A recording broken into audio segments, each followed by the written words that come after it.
Hey there, welcome to another edition of What's Hot with Tranquility. I am your host, Pete Pardo, publisher and CEO of SOT. Today is Monday, August the 1st. Can you believe it? August 1st. We are just rampaging straight through summer. And as we told you about a month or so ago, we had a ton of new releases that were set to come out this summer. And we're just trying to do as many of these shows as we possibly can to make sure you guys don't miss all the best stuff that's out there. So we're going to jump right in with some of the best of the brand new releases in the realms of heavy metal, all forms of metal, progressive rock, jazz fusion, classic rock, hard rock. As you know, we do it all. So the featured CD of this week, or this episode I should say, is the brand new one from one of the, I'm going to say they're one of the originators of what we now call is progressive metal. They weren't one of the first, but they kind of took the genre and twisted it up a little bit and really took the world by storm in the mid-'80s. They've been around ever since. Of course, we're talking about Fate's Warning. Theories of Flight is their brand new one. You know, they've been kind of consistently putting out albums every few years for a while. For the last kind of decade or so, vocalist Ray Auld has been very busy with his other band, Redemption. And Jim Mattheos, guitar player, songwriter, founder. He's been also doing some other projects here and there, but you know, the Fates have been every couple of years. They got something that they come out with. This is their latest, and I think it's the best one they've done in quite a while. It's melodic, it's heavy, it's progressive.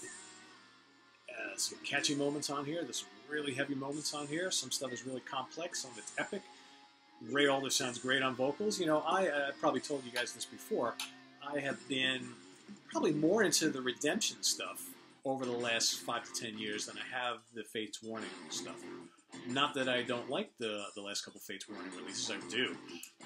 But the stuff that Ray is doing with his other band, Redemption, in my mind has just been a little stronger. However, this is easily the best album these guys have done in years.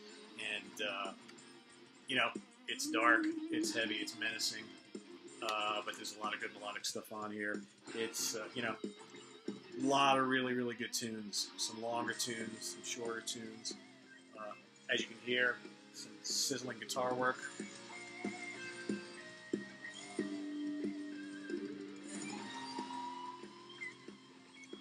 It's just drawn, you know, front to back, top to bottom, left to right. I mean, you know, some of the 7 Stars is a great tune. The Light and Shade of Things is another really, really good tune.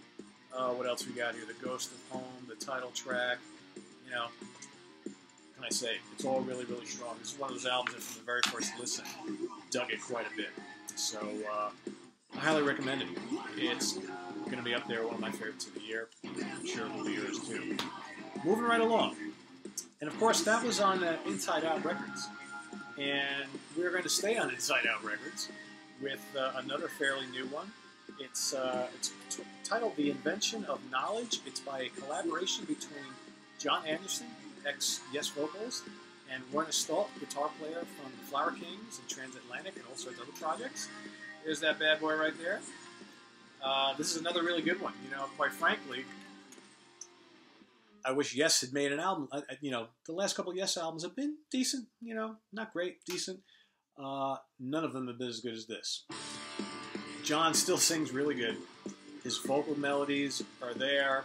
The songs have that kind of Anderson solo meets Yes flair to them. And then Stolt is just all over the place, adding some really tasty guitar work.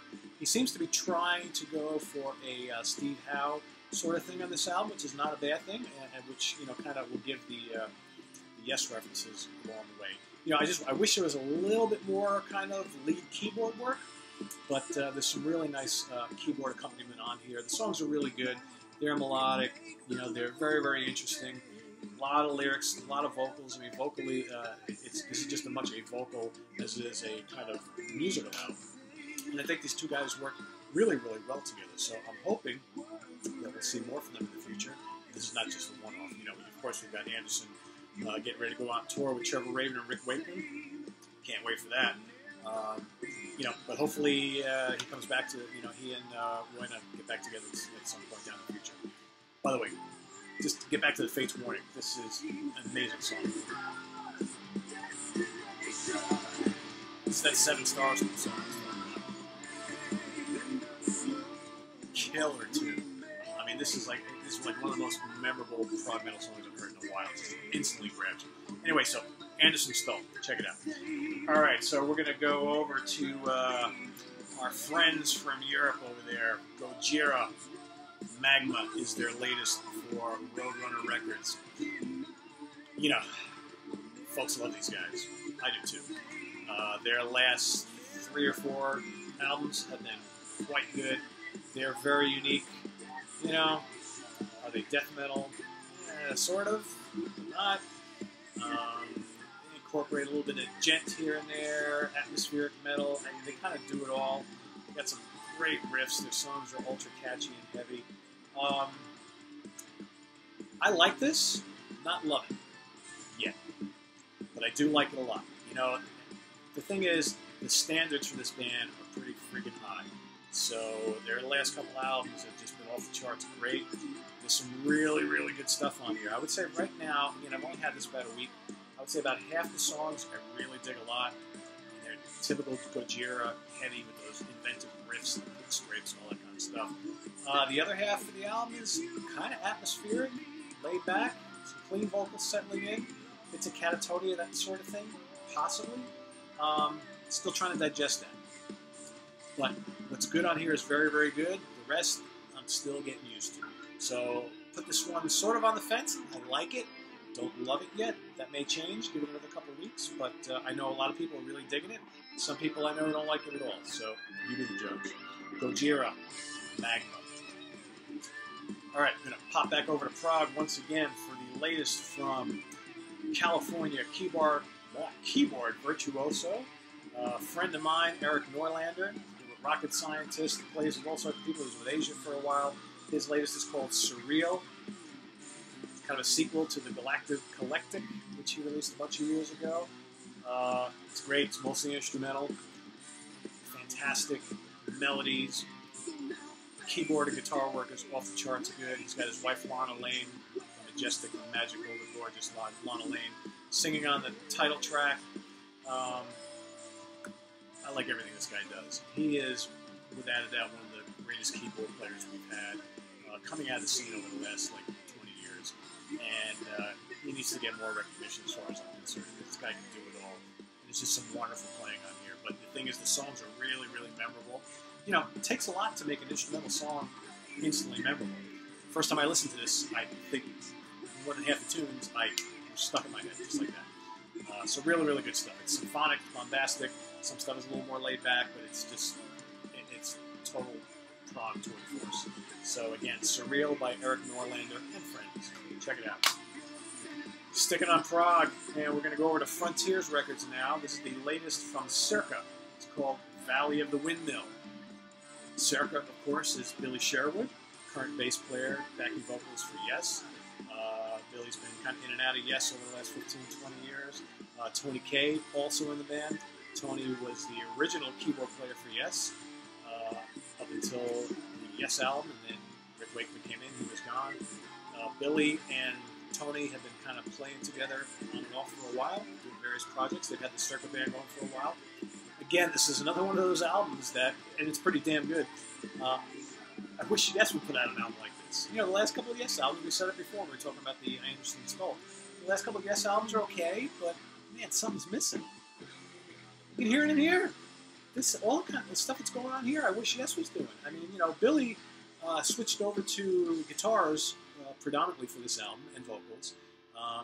And Billy's a damn good guitar player. Again, playing alongside Steve Howe for the last 2 years or so, obviously has rubbed off on him quite a bit, because you hear a lot of Howe influence on here. And you got Kaye's, you know, Hammond organ and synths, and the songs are good, they're epic. Production's a little flat. I'm not nuts about the production, but I love the songs. And I think it's just a really, really nice modern progressive rock album with some nods to the past, of course. So again, if you like that kind of Yes sound, I like this a little bit better than some of the last couple of CIRCA albums, which were all decent. Kind of liking this a little bit more. So check it out. Again, it's called Valley of the Windmill. Billy Sherwood and friends. Like it. All right, we're going to shoot over to classic rock. The latest from Heart, band I love quite a bit. It's called Beautiful Broken. brand new, just out.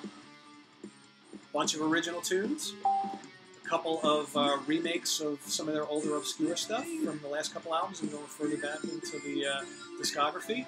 I really dig it a lot. You know, the title track kicks it off. It's heavy, it's rocking. It's got James Hetfield from Metallica singing backing vocals, showing up on the chorus, heavy guitars. They do a pretty cool version of Cities Burning, which is one of their heavier tunes from the 80s. Some other really good stuff on here. Sweet Darling is great too. I Jump. Languages of Love is really nice. You know, the Wilson sisters sound awesome. The playing's great. It's just a really classy hard rock and pop album from Heart, who've been doing it for a million years now. So investigate that one. So here's an interesting one. So this is the latest from a band I'm sure most of you know. The band's called Blackfoot, one of the legendary southern rock bands of the 70s and 80s. It's called Southern Native. Now, you may be asking, who the hell is in Blackfoot nowadays? You know, for the late 90s, founding member, guitarist, and vocalist Ricky Medlock, as you all know, kind of put Blackfoot on hiatus, went and joined Leonard Skinner. He's been there ever since. Well, shortly after that, some of the other prior members of Blackfoot from the classic era decided to pick up the mantle and continue on as Blackfoot without Ricky. I don't remember whether he fought that or not, but he let it go. He's in Skinner. You know, he's riding high with Skinner. You know, as you know, Skinner still puts out regular albums and tours all over the world, so he's busy.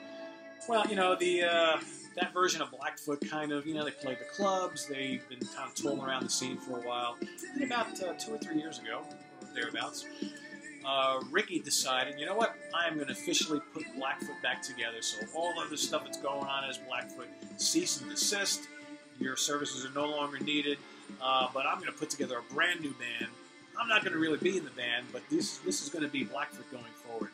So he got together 4 young guns, helped them out with the songwriting, helped them out with the guitar work, put this album together, and he's like, go do your thing, guys. So for a lot of people, this isn't really going to be Blackfoot, but I'll tell you something, and I'm having a hard time thinking of this as Blackfoot, but you know what? It's a good album.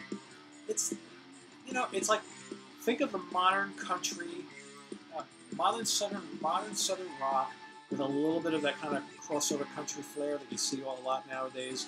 So think, you know, 1,000 Horses, Blackberry Smoke, a little bit of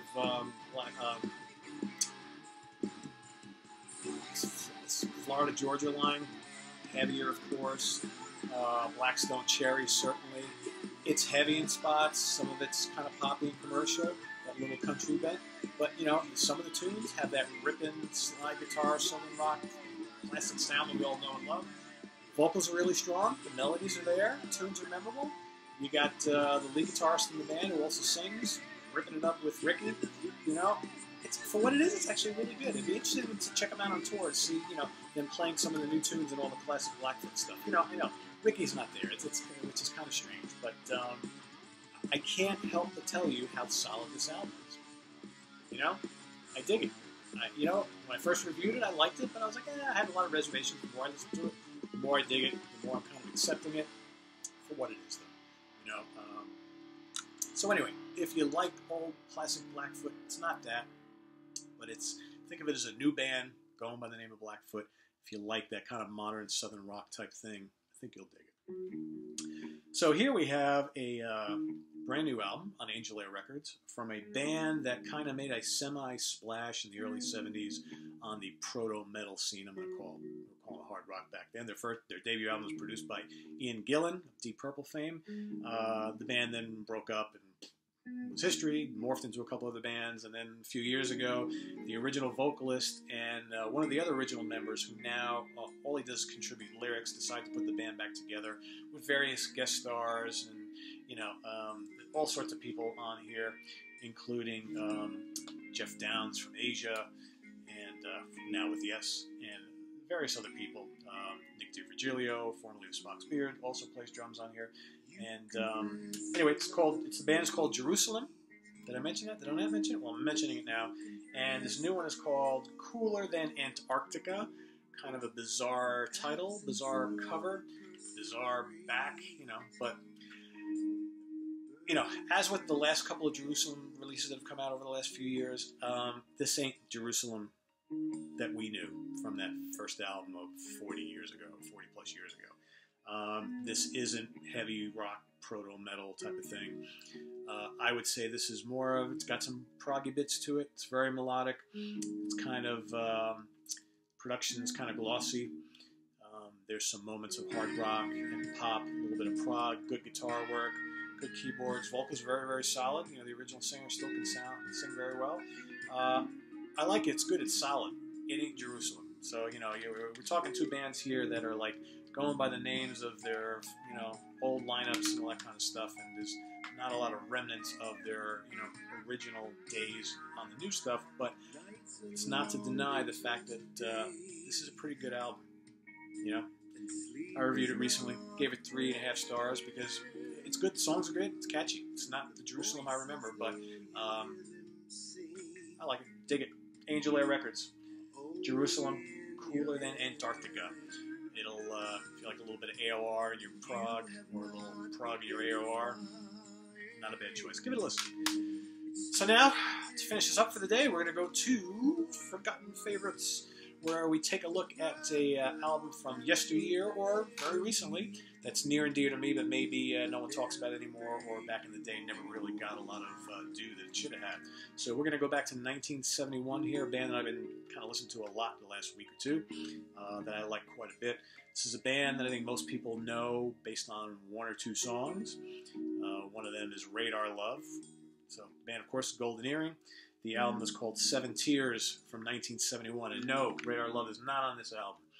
And I will tell you right now, as great a song as Radar Love is, it is not the best song this band ever did by far. They have got a lot, you know, I'm not going to, depends on what you like. I'm not going to say a lot better tunes, but for me personally, there's a lot of better songs than Radar Love. So this album, so early in their career, they were a much heavier band. A lot of prog influence, a little bit of psych. This album is probably one of their hardest rocking albums, again, from 1971. So you got some great tunes on here. She Flies on Strange Wings, killer song. Go on YouTube after you watch this video, check it out. It's a great song. Another one, You're Better Off Free. Killer song, heavy blues rock with a extended, like 3 or 4 minute guitar solo. It's got a killer wah-wah break and just sizzling guitar work. Don't Worry, Hope, Silver Ships. I mean, you know, The Road Swallowed Her Name. All just awesome sounding early 70s heavy rock stuff with a touch of prog. Can't say enough about this album. They released a whole bunch of albums right around, you know, late 60s up until like the mid-late 70s. They're kind of all in this vein. Then they started getting a little poppier. Incorporating a little funk, a little pop into their, you know, to their music, but still very solid. They remain very solid. They just changed a little bit over the years. But yeah, Dutch band, Golden Earring, Seven Tears from 1971 is my forgotten favorite of the day. Next time we'll pull out another one from the vaults, past, present, recent, for you to kind of go back and rediscover again or discover for the first time. So with that, I'm going to leave you once again. Till next time. I am your host, Pete Pardo. Visit us on the web at www.citranquility.org. We are updating content every single day. We are approaching, where we at, 19,000 reviews now. We've been at it since 2001, folks. This is our 15-year anniversary. We've got a dedicated staff. We do this for you every day. It's a labor of love. We want to make sure that we promote the music, promote the bands. We're in it for them. And we want to make sure you, the readers, get exposure to all the latest and greatest music that's out there in the realms of progressive rock, heavy metal, jazz, fusion, classic rock, hard rock. You know, like I said at the beginning, we do it all, and we do it each and every day just because we love it. We're dedicated. So until next time, be good, be safe, investigate all this new music. Always check out the new music, the new bands, but don't forget the classics. Take care. See you next time.